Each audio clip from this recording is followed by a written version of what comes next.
Beardos, weirdos, boys and ghouls. It appears that I have been misled, deceived, hoodwinked, double-crossed, fooled, outmaneuvered, swindled, outwitted, cheated, and hoaxed by somebody that's clearly far smarter than me. So, Monday night's video, you saw me look at a team and say, hey, these guys have purposely faked the paranormal investigation. They've left it in the hashtags, they've left it in the description, and people believed it's real. But then they brought out another video saying, hey, this is how we did it all. And I thought, hey, good on you guys.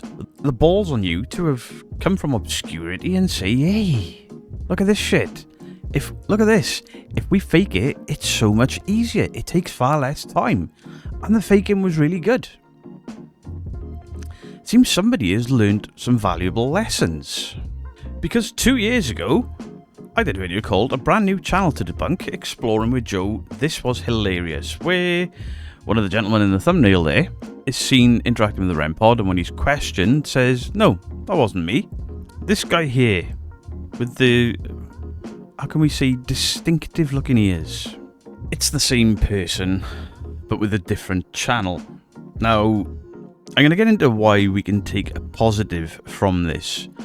But just before I say how we can take a positive from this, when this person messaged me to check out this channel and check out the video description, what this person did not say was, by the way, you've looked at me before, you caught me faking, and then I moaned, bitched and cried about it, and I think the guy even did a video sat in his car crying about it.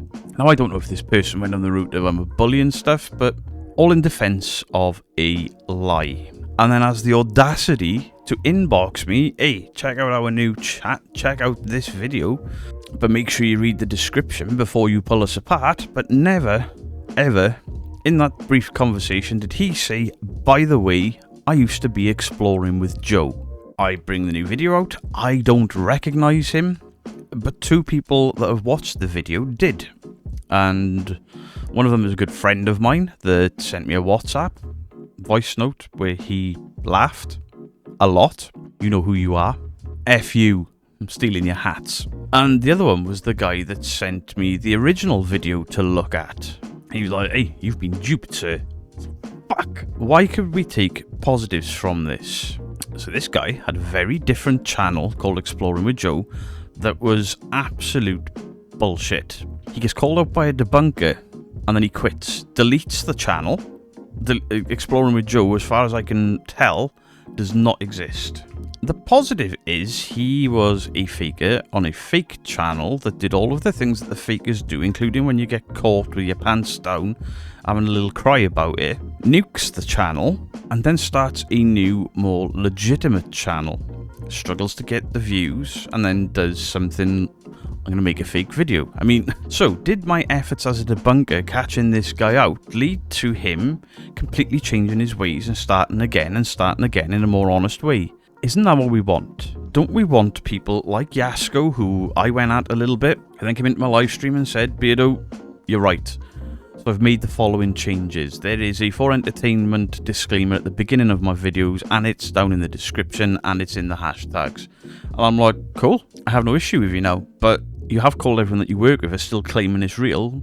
Fake. But it is what it is, and Yasko still hangs around in the live streams and stuff. I've got time for the guy. Even when I went at him, he was never rude or obnoxious or horrible to me, and the fact that he learned and then progressed on is why I don't cover his channel anymore. And now I can even watch his girly screaming and stuff and laugh along because he's honest with it being fake. So the positive, this guy was debunked. Well, he wasn't debunked, he was caught faking, and then did something about it and changed his content and has gone into a real paranormal investigator territory, and then has taken what the debunkers have said on board and then changed his content around it. Is that a positive outcome? Is that what we want? The only thing I am pissed at is he lied to me when he asked me to look at this channel. But I kind of see why he would have done that, because if he had been honest and come to me and said, it's Exploring with Joe, I've got a new channel, I've gone legit, check it out, I'd have just deleted the message and been like, good luck with that.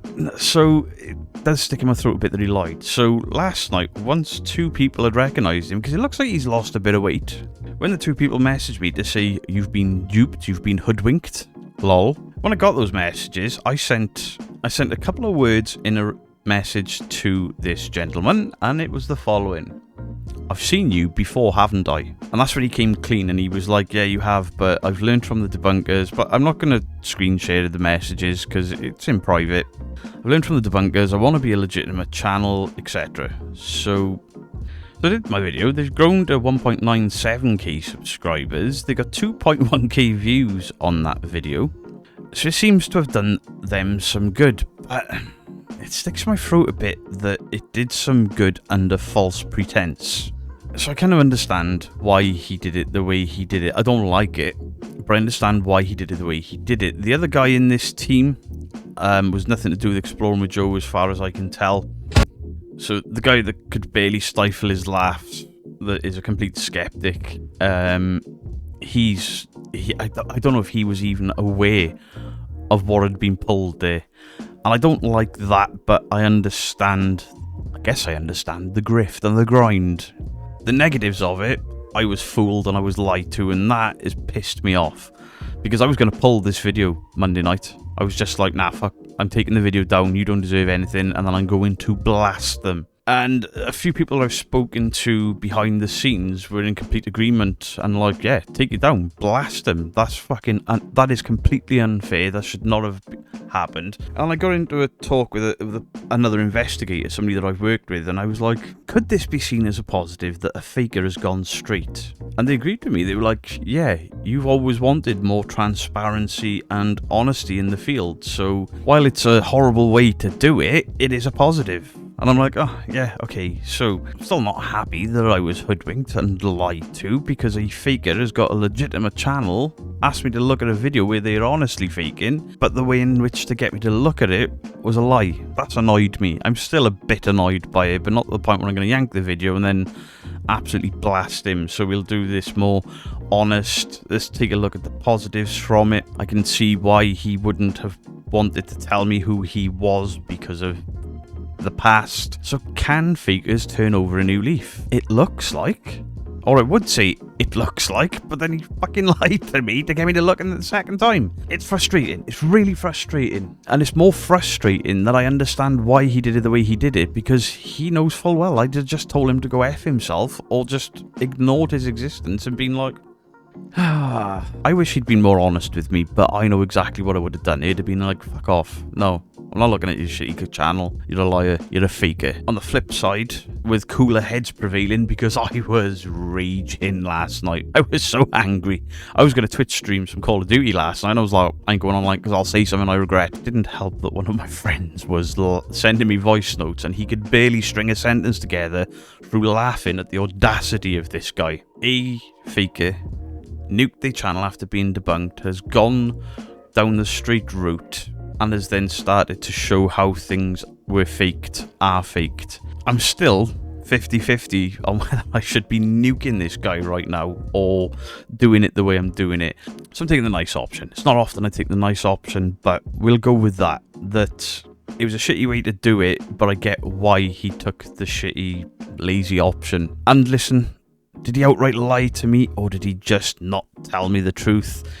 He lied by omission, which is lying as far as I'm concerned. What I won't do is ignore the past and then just pretend like it didn't happen so I don't look like I've got egg on my face, because you have made me look quite fucking stupid. However, I understand it. I get it. It pissed me off. But if more people did the same thing, if more people were like, ah, shit, I've been caught. He's called me out. I've watched more of his videos, and when he says you're hurting people with, suffering through grief and all of the things I shout at people for, if more creators would actually sit there and be like, bollocks. What I'm doing is a really bad thing. I'm going to stop. I'm going to be more honest. Then I would have a lot more time for it. It's a strange one. A very strange one. This is obviously an extra video.